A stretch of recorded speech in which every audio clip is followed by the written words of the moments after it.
Perfect. Right, so Doz, obviously we can hear the fabulous sounds of Merthyr Town, very happy over there in the marquee. So we knew that they were going to pile on the pressure today, as they're of course on the hunt for their title. So what do you make of today's game? I think, listen, we've just been beaten by clearly the best team in the league. I think the way they play, the way they go about themselves, brilliant support at home, an amazing support they brought with here today as well. But we did compete. We competed all the way. It was 2 set pieces, which again, great delivery from them. So 2 set pieces and a goal in the last sort of couple of minutes. So credit to our players for keeping going, but we're well beaten on the day by, as I said, a very good side. And of course, just touching on that, any performances to mention, obviously, despite the scoreline for Sholing today?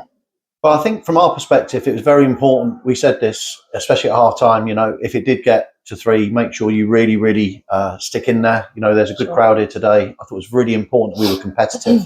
I thought we were from 1 to 11. But let's be honest, I thought that they controlled the game. Once you went 2-0 up at half time, they were able to take their foot off the gas a little bit, which probably helped us. But, we had 5 players out again today. No Byron Mason, which is massive. Jake Hesketh, not available today. Reece Wiley, chest infection this morning. The list just sort of went on, really. Fabio Lopez, he's got a broken toe. So we got 4 or 5 missing from what would be our starting 11. So we knew when we turned up today that we didn't really have the team that we might have wanted. Sure. So credit to the players that, as I said, put the red and white shirt on. Absolutely.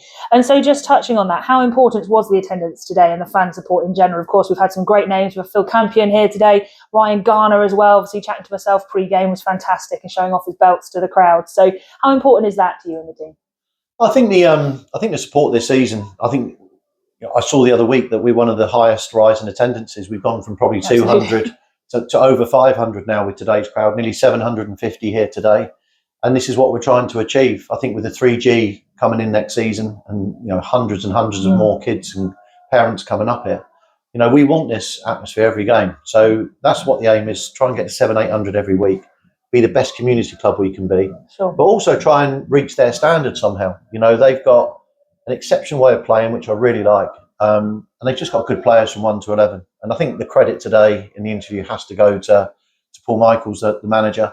I think he's put together not only a really good team, a good structure. And they're actually a lovely team to watch play. Every one of my players afterwards said, well, that was playing against a good side. And so give them the credit today.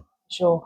And just then finally, of course, next up, of course, without much time off, Easter Monday, we're away to Wimborne Town. What is the plan for yourself, the team, as we go into our final week of fixtures for the season? Well, I think for the players, the next 2 days is obviously rest. There's a lot of tired bodies, having to really compete and run around today.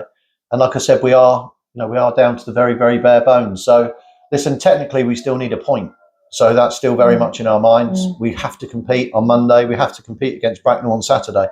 But at this moment of time, Saturday, we still need at least a point. So, we're not safe. We're nearly there, but not quite. Absolutely. But, we didn't play safe today. We give it a go, but as I said, against a good side. Perfect. Thank you so much for your time, Dom. You're welcome.